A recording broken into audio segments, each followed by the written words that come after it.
புக்கெல்லாம் நனைஞ்சிட்டு அவன் ஸ்கூல் நனைஞ்சிருச்சு. எங்களுக்கு எந்த நிவாரணி தண்ணி மட்டும் ஓட்டாக்க எங்களுக்கு கொஞ்சம் இருக்க வைக்க மட்டும் இடம் வச்சு கொஞ்சம் சாத்து பண்ண அது போது எங்களுக்கு.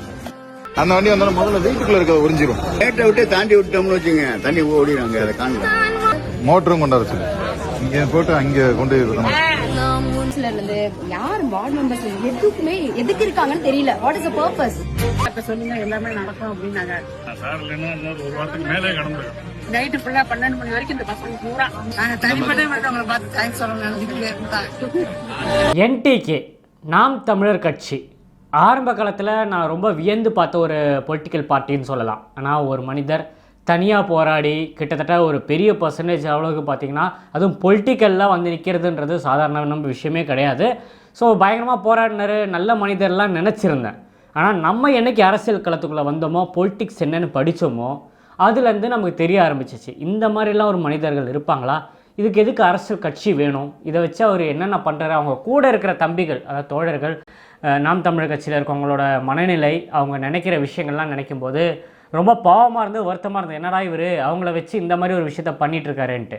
ஆரம்பத்தில் அவரோட பேச்சுக்கள், அவரோட மேடை பேச்சாக இருந்தாலும் சரி, ப்ரெஸ் மீட்டாக இருந்தாலும் சரி, நம்ம ரொம்ப நேரம் இருந்தாலும் அது 1 மணி நேரம் இருந்தால் கூட நம்ம உட்காந்து பார்ப்போம்.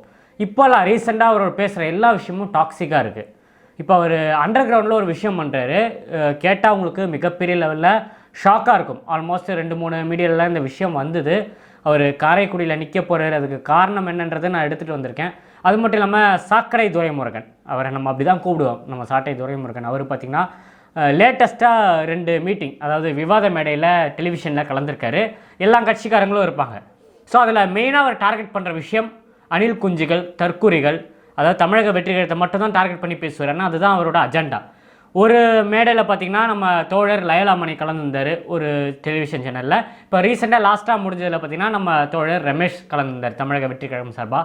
2 இடத்துலையும் சலசலப்பு நடந்திருக்கு. இதெல்லாம் என்னன்றதை இன்றைக்கி நம்ம பார்க்க போகிறோம். வாங்க வீடியோக்குள்ளே போகலாம். ரோட் சைடு அம்பானி நேயர்கள் அனைவருக்கும் வணக்கத்தை தெரிவிச்சுக்கிறேன்.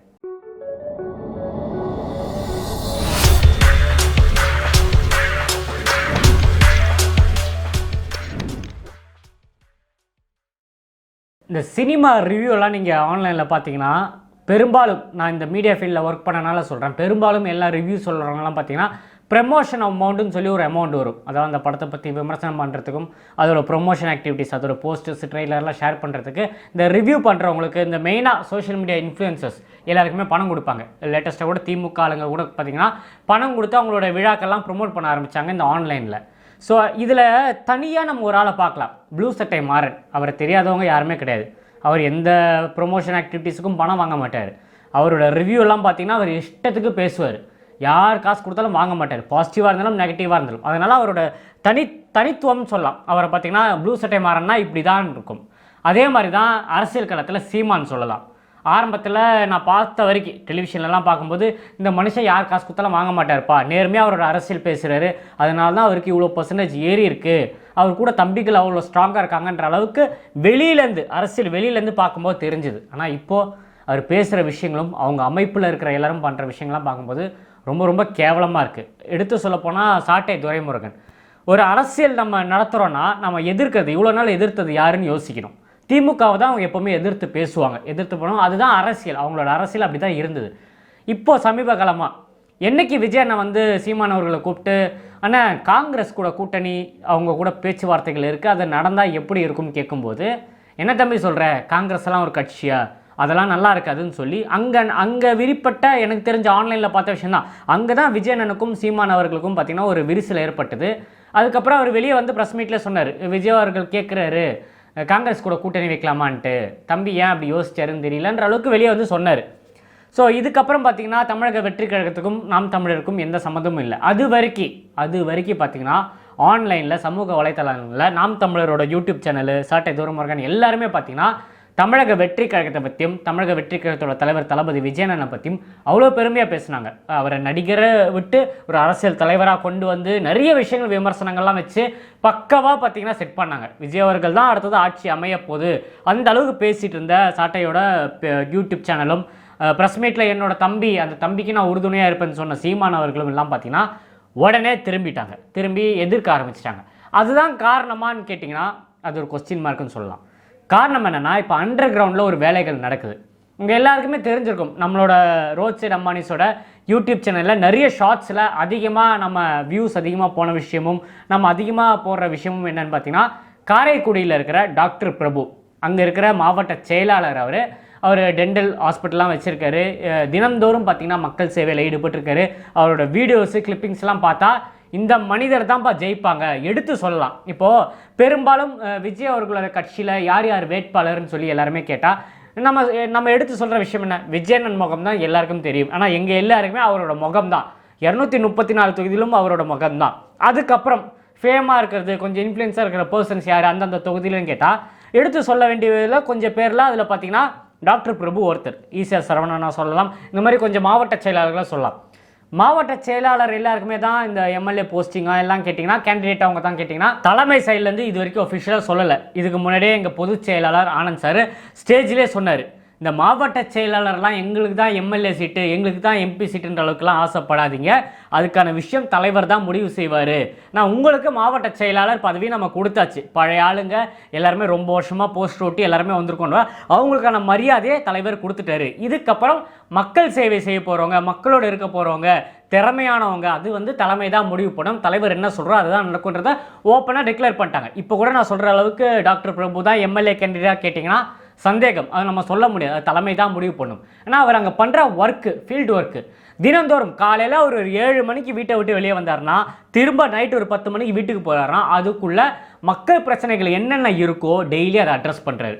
கல்யாணமாக இருந்தாலும் சரி, காது குத்தாக இருந்தாலும் சரி, ஏதாவது இறப்பு நடந்த வீடாக இருந்தாலும் சரி, எதுவாக இருந்தாலும் சரி, அந்த இடத்துல காரைக்குடியில் அவர் போகாத இடமே கிடையாது. அவ்வளோ கடத்திறப்பு விழாலேருந்து எல்லா ஈவெண்ட்டுக்கும் அவர் கலந்துக்கிறாரு. இப்போ கூட ரீசெண்டாக மழை பெஞ்சு காரைக்குடியில் நிறைய வீட்டுக்குள்ளே தண்ணி ஏறி இருக்குது. நீங்கள் இப்போது சென்னை சிட்டிக்குள்ளே நிறைய இடத்துல பார்த்தா மோட்டரை வச்சு தண்ணி எடுக்கிறாங்க, அரசாங்கம் சைட்லேருந்து ஆளுங்க எடுக்கிறாங்க. நான் ஊர் சைடில் யார் தெரியுமா பார்த்துக்கிறாங்க, யாருமே கிடையாது. அந்த மாதிரி காரைக்குடியில் ஒரு வீட்டில் பார்த்தீங்கன்னா, ஒரு வீடுன்னு சொல்ல முடியாது, அந்த ஏரியா ஃபுல்லாக தண்ணி நிற்கிது, கரண்ட் கட்டு, 2 நாள் தண்ணி நிற்கிற கரண்ட் கட்டு. டாக்டர் பிரபுவும் அவங்க தோழர்கள் எல்லாமே உள்ளே இறங்கி போய் மோட்டரை வச்சு அவங்க சொந்த செலவில் தண்ணியை வெளியே எடுத்து விடுறாங்க. இந்த மாதிரி நிறைய தொகுதியில் நம்ம தோழர்கள் இறங்கி ஒர்க் பண்ணிட்டு இருக்காங்க.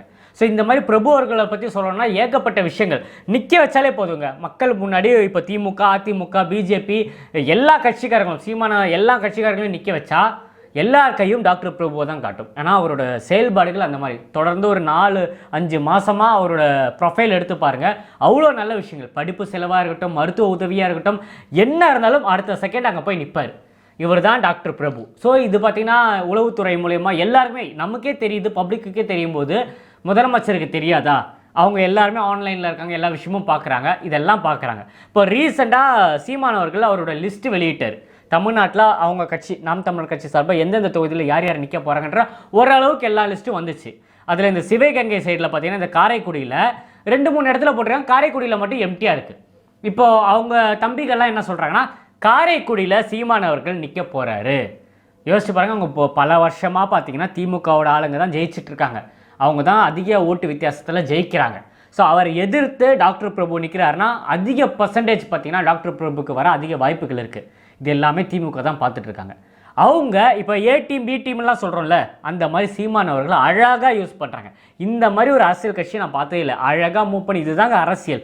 இது சில பேருக்கு தெரியாது, தயவு செஞ்சு இதை பொதுமக்களுக்கும் மக்கள் மத்தியில் இந்த விஷயத்தை கொண்டு போய் நீங்கள் தான் சேர்க்கணும். ஆனால் வெளியிலேருந்து பார்க்குறவங்களுக்கு யாருக்குமே தெரியாது. இப்போது விஜய் அவர்கள் ஒரு தொகுதியில் நின்னா அவர் தான் ஜெயிப்பார் 100% தெரியும். அதுக்கப்புறம் ஃபேம் இருக்கிற ஆளுங்க யார் யார், விஜய் கட்சியில் எந்தெந்த மாவட்ட செயலில் என்னென்ன பண்ணுறாங்க, இதோட லிஸ்ட்டு ஃபுல்லாக எடுக்க ஆரம்பிச்சிருக்காங்க. இந்த 2-3 மாதத்துக்குள்ளே பார்த்தீங்கன்னா மாவட்ட செயலாளரோட அலிகேஷன்ஸ் என்ன, இவங்களை எப்படி உள்ளே தள்ள முடியும், கேஸ் ஏதாவது போட்டு உள்ளே தள்ள முடியுமா, இவங்களும் அங்கே நிற்க வைக்காமல் இருக்கிறதுக்கு என்னென்ன பண்ணலாம், இந்த அளவுக்கு பார்த்தீங்கன்னா பயங்கரமாக வேலை பார்க்குறாங்க. நான் சொல்கிறது ஒரே விஷயந்தான், நீங்கள் போங்க, மக்களை சந்திங்க, ஓட்டு கேளுங்க, ஜெயிங்க, மக்களுக்கு நல்ல விஷயத்த பண்ணி ஜெயிங்க. இவ்வளோ டைம் இருக்குல்ல, அதை விட்டுட்டு தமிழக வெற்றி கழகத்தில் இருக்கவங்கள அழிக்கணுன்றது என்ன எண்ணம்னு எனக்கு தெரியல. அந்த அளவுக்கு பயத்தில் இருக்காங்க. இப்போது சீமானவர்களை களத்தில் இறக்கியிருக்காங்க. திமுகவில் இருக்கிற நிர்வாகி எந்தெந்த தொகுதி சொல்கிறாங்களோ அந்தந்த தொகுதியில் தான் சீமானவர்கள் நிற்பார். அவருக்கு அடுத்து யார் ஃபேமில் இருக்காங்களோ அந்த இடத்துல நிற்கிறதுக்கு காரணம் என்னென்னா திமுகவோட இன்ஸ்ட்ரக்ஷன்ஸ். இப்போ காரைக்குடியில் சீமானவர்கள் நின்னார்னு வைங்களேன், யோசிச்சு பாருங்கள். இப்போது நிறைய பேர் நாம் தமிழர் இருக்க நிறைய பேர் பார்த்தீங்கன்னா மைண்டு மாதிரி நம்ம தமிழக வெற்றி கழகத்தில் ஜாயின் பண்ணிட்டாங்க. நிறைய பேர் இன்னும் வர வெயிட்டிங்கில் இருக்காங்க. சில பேர் யோசிச்சுட்டு இருக்காங்க, நம்ம இத்தனை நாள் சீமான் அவர்களுக்கு போட்டோம், அவர் நம்மளை மதிக்கல, அவர் ஸ்டாலின் அவர்களை பார்க்குறாரு, அவருக்கு ஆதரவாக பேசுகிறாரு, அவரோட ஃபுல் டைம் எதிர்ப்பே பார்த்தீங்கன்னா விஜயை நோக்கி தான் இருக்குது. ஆளுங்கட்சி திமுகவை பற்றி பேச மாட்டாரு, ஃபுல் டைம் விஜய் விஜய் விஜய் விஜய்னே பேசுகிறாரு. எல்லா மேடையிலும் பைத்தியம் பிடிச்ச மாதிரி விஜய் அட்டாக் பண்ணிட்டு இருக்காரு. சரி, இந்த வாட்டி நம்ம நாம் தமிழரை விட்டுட்டு விஜய் அவர்கள் ஓட்டு போடலாம்னு சொல்லி கொஞ்சம் டீம் பார்த்தீங்கன்னா ரெடியாக இருக்காங்க. ஸோ காரைக்குடியில் அந்த மாதிரி நிறைய பேர் இருக்காங்க. இப்போ யோசிச்சு பாருங்கள், சீமான் அவர்கள் வந்து காரைக்குடியில் நிற்கிறாருன்னா அந்த தம்பிங்கெல்லாம் யோசிப்பாங்க, நம்ம அண்ணன் பார்த்தீங்கன்னா நம்ம காரைக்குடியில் நிற்கிறாரு, ஸோ நம்ம அவருக்கு போடுவோம். நம்ம விஜய் அவர்களுக்கு தான் போடணும்னு நினச்சோம், ஆனால் நம்ம அண்ணனே இங்கே வந்து நிற்கிறாரே, அதாவது கட்சியோட ஒருங்கிணைப்பாளரே நிற்கிறாரு, ஏன் நம்ம இந்த வாட்டி அவருக்கு போடக்கூடாதுன்னு சொல்லி ஓட்டுகள் டிவைட் ஆக வாய்ப்புகள் இருக்குது. ஸோ நிறைய பேர் தமிழக வெற்றி கழகத்துக்கு போகிறதுக்கு எத்தனை பேர் ரெடியாக இருந்தாங்களோ ஓட்டு போகிறதுக்கு, அவங்களாம் ஒரு செகண்ட் யோசிச்சுட்டு சரி ஓகே டாக்டர் பிரபு காலி பண்ணுறதுக்கான பிளான் இது அப்படியே வந்து என்ன பண்ண போகிறாங்கன்னா சீமான் அவர்களுக்கு போட்டாங்கன்னா திமுக ஈஸியாக ஜெயிச்சிடும், பாதி ஓட்டு பிரிஞ்சிடும். திமுகவுக்கு போட வேண்டிய ஓட்டெல்லாம் திமுகவுக்கு போயிடும். சில பேர் சீமானுக்கு போட்டுருவாங்க, தமிழக வெற்றி கழகத்தோட ஆதரவு வைக்கிறவங்க கொஞ்சம் பேர் போட்டுருவாங்க. ஸோ ஓட்டு டிவைட் ஆகும்போது என்ன ஆகும், திமுக ஜெயிச்சிடும். இதுதான் அவரோட பக்கா பிளான். இந்த மாதிரி தமிழ்நாட்டில் 234 தொகுதியிலையும் பக்காவாக பிளான் பண்ணி எந்தெந்த இடத்துல யார் யார் இறக்கணும், இப்போ சீமான் கட்சி இறக்குற மாதிரி கூட்டணியில் இருக்கிற வேற யாருன்னா ஒருத்தர். திமுகவோட ஒரே நோக்கம் தமிழக வெற்றி கழகத்தை வீழ்த்தணும். அவங்களுக்கு யாருக்குமே டெபாசிட் கூட வரக்கூடாது, அவங்க எப்படியாவது தோக்கணும். அதுக்கு எந்த எக்ஸ்ட்ரீம் வரைக்கும் போகிறதுக்கு ரெடியாக இருக்காங்க. இதுதான் நடக்குது, இதுதான் களத்தில் நடக்குது. சீமான் அவர்கள் என்னைக்கு நம்ம முதலமைச்சர் அவர்களை போய் வீட்டில் போய் சந்திச்சாரோ அன்னையிலேருந்து டோட்டல் கிராஃபே மாறி இருக்கு. நாம் தமிழர் கட்சியை பற்றி நான் ஆரம்பத்தில் சொன்ன பாருங்கள், அந்த மதிப்பு எல்லாமே இந்த மனிதருக்காக இவ்வளோ நம்ம ஆதரிச்சோன்ற அளவுக்கு வெக்கமாக இருக்குது, வேதனையாக இருக்குது. ஸோ அது மட்டும் இல்லாமல் இப்போ ரீசெண்டாக நடக்கிற விவாத மேடைகள் நீங்கள் எல்லா சேனல்லையும் பார்த்துருப்பீங்க. எல்லா கட்சிக்காரங்களும் உட்கார வைப்பாங்க, அவங்களோட கருத்து பேசுவாங்க, அவங்கள ஆதரிக்கிற நிர்வாகிகள் அங்கே வந்து உட்காருவாங்க. இப்போ ரீசெண்டாக நடக்கிற நிறைய விவாத மேடைகள் நான் பார்த்தேன் என்னென்ன நடக்குதுன்ட்டு. ஸோ இப்போது நம்ம லயலாமணி அவர்களும் சாட்டை துரைமுருகன், அதே மாதிரி மாற்றுக் கட்சியில் இருக்க நிறைய பேர், திமுக இருந்தெல்லாம் நிறைய பேர் இருக்காங்க.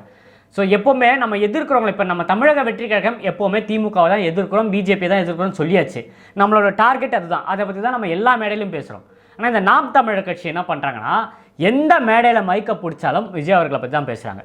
சாட்டை துரைமுருகனுக்கு ஒரு கேரக்டர் ஒன்று இருக்குது, ட்ரிகரிங் பண்ணுறது. அவரோட பேச்சில் பார்த்தீங்கன்னா நம்ம கூட இருக்கிற ஃபேன்ஸாக இருக்கட்டும், யாராக இருக்கட்டும், தொண்டர்களாக இருக்கட்டும், எல்லாருமே பேச்சில் ட்ரிகர் பண்ணுவார். ட்ரிகர் பண்ணி அவங்கள வெறுப்பேற்றுறது தான் அவரோட வேலை. ஸோ அவரோட வீடியோவில் இது ரெகுலராக பண்ணுற விஷயங்கள் தான். அந்த மேடையில் இந்த தற்கூரின்ற வார்த்தை, அணில் குஞ்சிகள், இந்த மாதிரி ஏகப்பட்ட விஷயங்கள் சொல்கிறாரு. ஸோ ஒரு விஷயம் ஒன்று சொல்கிறேன், செங்கோட்டையன் அவர்கள் பார்த்தீங்கன்னா நம்ம கட்சியில் வந்து இணைந்தோடனா பாக்கெட்டில் ஜெயலலிதா அவங்களோட படம் இருந்தது. அதை உடனே ட்ரோல் பண்ணி பேசுகிறார். இப்போது திமுகலேருந்து ஒருத்தர் வர்றாரு, பாக்கெட்டில் ஸ்டாலின் அவரோட ஃபோட்டோவோ கருணாநிதி ஃபோட்டோவோ இருந்தால் விஜய் அவர்களுக்கு சால்வை போடுவாரா, இந்த மாதிரி மேடையில் பேசுகிறார். யோசிங்க, நம்மளோட எதிர்ப்பு திமுக பிஜேபின்னு சொல்லியாச்சு, அதிமுகவை பற்றி நம்ம பேசவே இல்லை. செங்கோட்டையன் எவ்வளோ வருஷத்துலேருந்து அரசியல்லேருந்து வராரு, அவருக்கு வராரு பாக்கெட்டில் ஃபோட்டோ வச்சுட்டு, அவர் எப்போவுமே அம்மா விசுவாசி. நம்ம இப்போ வரைக்கும் பார்த்தீங்கன்னா நம்ம விஜயண்ணன் கூட சொல்லியிருக்காரு ஒரு மேடையில், ஜெயலலிதா இருக்கும்போது அந்த கட்சி எப்படி இருந்தது, அந்த அளவுக்கு ஸ்ட்ராங் இப்போ கிடையாது. ஆனால் எல்லாரும் மூளைக்கு மூளை போயிட்டாங்க. எடப்பாடி பழனிசாமி அவர் சொல்லவே இல்லை, அவர் தொடக்கூட இல்லை, அந்த அளவுக்கு தான் நம்மளோட அரசியல் போயிட்டுருக்கு. ஸோ இது மேடையில் சொன்னோன்னா நம்ம தோழர்களுக்கு கோபம் வருது. ஆனால் அவங்க ரெகுலராக அவரோட வீடியோஸ் பார்க்குறாங்க, நம்மளை கொச்சைப்படுத்தி பேசுகிறலாம் அவங்க நோட் பண்ணுறாங்க. இது பார்த்த உடனே நம்ம ஆடியன்ஸ்லேருந்து நம்ம தோழர்கள் எந்திரிச்சு கத்தின உடனே அவர் அங்கே பேச முடியாதெல்லாம் வீட்டுக்கு வந்து உட்காந்து ஸ்டூடியோவில் உட்காந்துக்கிட்டு அவரோட யூடியூப் சேனலில் பேசுகிறாரு. ஆனால் அங்கே பேச முடியாதுல்ல, பேசினா நம்ம தோழர்களை விட்டுருவாங்களா, இதுதான் அவர் ரெகுலராக பண்ணுறாரு. நம்ம லயலாமணின்னு சொல்கிறார், தம்பி உட்கார தம்பி கோவப்படாதான்னும் போது இவர் அங்கேருந்து திரும்ப ட்ரிகர் பண்ணுற மாதிரியே பேசுகிறார். இது எவ்வளோ கேவலமாக இருக்குது. ஒரு விவாத மேடையின் போது அவரோட அரசியல் நிலைப்பாடு என்னன்றதை எடுத்து வை, அடுத்த தலைவர்களோ அவங்க தொண்டர்களோ கொச்சப்படுறது ரொம்ப கேவலமான விஷயம். இப்போ ரீசெண்டாக நம்ம ரமேஷ் அவர்கள் போயிருக்காரு, இப்போ நடந்தது, இன்னைக்கு கூட நீங்கள் வீடியோஸ் கூட பார்த்துருப்பீங்க. அதில் கூட பார்த்தீங்கன்னா இதே மாதிரி பிரச்சனை நடந்திருக்கு. நம்ம பெண்களை பற்றி ஏதோ அவதூறு பேசியிருக்காரு, சாட்டை துரைமுருகன் ஏதோ பேசியிருக்காரு. இமீடியட்டாக நம்ம தோழர்கள் எந்திரிச்சு கத்த ஆரம்பிச்சிருக்காங்க. ஸோ பழைய காலத்தில், முந்தைய காலத்தில் நான் கேள்விப்பட்டிருக்கேன், எம்ஜிஆர் அவர்கள் வர மீட்டிங்கெல்லாம் தொண்டர்கள்லாம் நிற்கும் போது யாராவது வந்து ரேண்டமாக வந்து எம்ஜிஆர் அவர்களை பற்றியோ அவரோட கட்சியை பற்றி ஏதாவது தப்பாக பேசினா இமீடியட்டாக அங்கே அடித்தறி நடக்குமா. எம்ஜிஆர் அவர்கள் மேலே அவ்வளோ பாசம் வச்சுருந்தாங்க. என் தலைவனையாட பேசணும்னு சொல்லி அந்த இடத்துல ஏகப்பட்ட பிரச்சனைகள் நடக்குமா. அந்த அளவுக்கு பார்த்தீங்கன்னா ரொம்ப டேஞ்சரான ஒரு சிச்சுவேஷன் அந்த டைமில் இருந்தது. அதுக்கப்புறம் அரசியல் தலைவர்கள் மேலே அந்த அளவுக்கு கிரேஸ் இருந்ததான்னு கேட்டிங்கன்னா எம்ஜிஆருக்கு அப்புறம் கிடையாது, இப்போ இருக்குது. அது விஜய் அண்ணனுக்குன்னு சொல்லலாம். விஜய் அவர்களை பற்றி என்ன சொன்னாலும் அவங்க தொண்டர்கள் சும்மா விட மாட்டாங்க. ஏன்னா ஒரு எக்ஸாம்பிள் சொல்கிறேன், எல்லா வீடியோவிலும் நான் பெரும்பாலும் சொல்கிறதான், இந்த ரோஸ்ட் பர்த்ஸ் இருக்கும்போது கூட நான் சொன்னேன், என்னோடய அம்மாவையோ என்னோடய அப்பாவையோ என்னோடய அண்ணனையோ என்னோடய தங்கச்சியோ என்னோடய அக்காவையோ என் குடும்பத்தை சார்ந்த யாராவது திட்டினாங்கன்னா எனக்கு கோபம் வருமா வராதா? அந்த கோபம் தான் எங்கள் தோழர்கள் இருக்கிறது. எங்கள் தோழர்கள் எல்லாருமே தளபதி விஜயன் அவர்களை அண்ணனாக பார்க்குறாங்க. அந்த ஒரு காரணத்துக்காக தான் எங்கள் அண்ணனை நீ என்ன சொன்னாலும் அந்த டைம் நம்ம தோழர்கள் ரைஸ் ஆவாங்க. அதை தடுக்கவே முடியாது. நாங்கள் வரும் ஜஸ்ட் பொலிட்டிக்கல் பார்ட்டி, பொலிட்டிக்கலோட ஒரு தலைவர், ஒரு தமிழக வெற்றியத்தோட பிரசிடென்ட்ன்றான். அதுக்கு முன்னாடி எங்களுக்கு ஒரு பாண்ட் இருக்குது. தளபதி விஜயனோட மக்கள் இயக்கம், அதுக்கு முன்னாடி ரசிகர் மன்றம், நட்பணி மன்றம், இந்த மாதிரி இதெல்லாம் தாண்டி தான் தமிழக வெற்றி கழகத்தில் வந்து நிற்கிறோம். ஸோ இதுதான் நிலைப்பாடு. ஸோ இந்த மாதிரி இருக்கும்போது நீ எங்கள் அண்ணனை பேசினா நாங்கள் எந்திரிச்சு கத்த தான் செய்வோம். ஸோ எங்களை நீ ட்ரிகர் பண்ணுற மாதிரி பேசி இப்போ வெளியே வந்து என்ன சொல்கிறான், தற்கொலை கூட்டம் கத்துறாங்க, கதறாங்க. அங்கே இருக்கிற எல்லாருக்குமே தெரியும் இந்த மனிதர் என்ன பண்ணுறாருன்ட்டு. இதுதான் டெய்லி நடந்துட்டுருக்கு. இது எவ்வளோ கேவலமான விஷயம். நாம் தமிழரை வச்சுட்டு இந்த அரசியல் பண்ணுறதை திமுக இதோட நிப்பாட்டணும். இது ரொம்ப கேவலமாக இருக்குது. 75 வருஷம் கட்சின்றீங்க, கலைஞரை பற்றிலாம் புகழ்ந்து பேசுகிறீங்க. அப்படி இருக்கிற ஒரு கட்சி இந்த மாதிரி ஒரு சீப்பான ஒரு விஷயம் பண்ணலாமா? காசை கொடுத்து ஒரு கட்சியை விலைக்கு வாங்கி அவங்கள வந்து மூவ் பண்ண வைக்கிறதுல இதில் என்ன நியாயம் இருக்குது சொல்லுங்கள்? கொஞ்சமாச்சும் யோசிங்க. ஸோ இதுதான் இப்படி நடந்துகிட்ருக்கு. ஸோ தமிழக வெற்றி கழகம் 2026 அடுத்த கட்டத்தை நோக்கி போகுன்றதுல எந்த மாற்றமும் இல்லை. நீங்கள் சீமானை இறக்குங்க, யாரை வேணால் இறக்குங்க, எந்த கட்சியிலேருந்து யாரை வேணால் விலை கொடுத்து வாங்குங்க, யாரை வேணால் களத்தில் இறக்குங்க. ஏன்னா எங்கள் தலைவரோட முகம் அது ஒன்று தான் எங்களோட பிராண்டு. 9ஆம் தேதி புதுச்சேரியில் மைதானத்தில், உப்பளம் தொகுதியில் பார்த்தீங்கன்னா புதுச்சேரி மைதானத்தில் பொதுக்கூட்டம் நடக்க போது. எங்கள் தலைவரோட அந்த ப்ரெசன்ஸு புதுச்சேரியில் எந்த அளவுக்கு மாசாக இருக்குன்றதை பார்க்க போகிறீங்க. ரோட் ஷோவெல்லாம் கொடுக்கக்கூடாது, அனுமதி கொடுக்கக்கூடாதுன்னு சொல்லி எல்லாருமே என்ன சொல்கிறாங்கன்னா, விஜய் அவர்களை அனுமதி மறுப்புன்னு சொல்லி இந்த சன்னில் அதிகமாக போட்டுட்ருக்காங்க. அது மறுப்புக்கு காரணம் என்னென்னா, கோர்ட்டில் SOP கொடுத்துருக்காங்க. அது ரிலீஸ் ஆனால் தான் ரோட் ஷோக்கு பர்மிஷன். எந்த கட்சியுமே ரோட் ஷோ பண்ணக்கூடாது. தமிழக வெற்றி கழகம் மட்டும் கிடையாது, எந்த கட்சியுமே பார்த்தீங்கன்னா தமிழகத்தில் பார்த்தீங்கன்னா ரோட் ஷோ பண்ணக்கூடாதுன்றது ஆர்டர். அந்த SOP வந்து அதோட விதிமுறைகளை வச்சு தான் பார்த்தீங்கன்னா அடுத்த கட்டத்துக்கான பர்மிஷன் நமக்கு கிடைக்கும். அதனால தான் பார்த்தீங்கன்னா புதுச்சேரியில் அந்த ரோட் ஷோவை கேன்சல் பண்ணிவிட்டு நீங்கள் கிரவுண்டில் வச்சு பண்ணுங்கன்னா அதோட வேலைகள் போயிட்டுருக்கு. இந்த கொத்தடிமைகள் உட்காந்துக்கிட்டு விஜய் அவர்களுக்கு ரோட் ஷோ கேன்சல், பாத்தியா கரூர்னால தான் கொடுக்கலன்ற அளவுக்கு பரப்பிட்டு இருக்காங்க. அது கிடையாது. அதுதான் உண்மைன்றதை இந்த நேரத்தில் சொல்லிக்கல. நீங்கள் இந்த சீமானவர்கள் பண்ணுற இந்த எச்சத்தனமான வேலையை பற்றி என்ன நினைக்கிறீங்கன்றத மறக்காமல் கமெண்டில் ஷேர் பண்ணுங்கள். நிறைய பேர் என்னோட இன்ஸ்டாகிராம் ப்ரொஃபைல் பற்றி கேட்டிருந்தீங்க.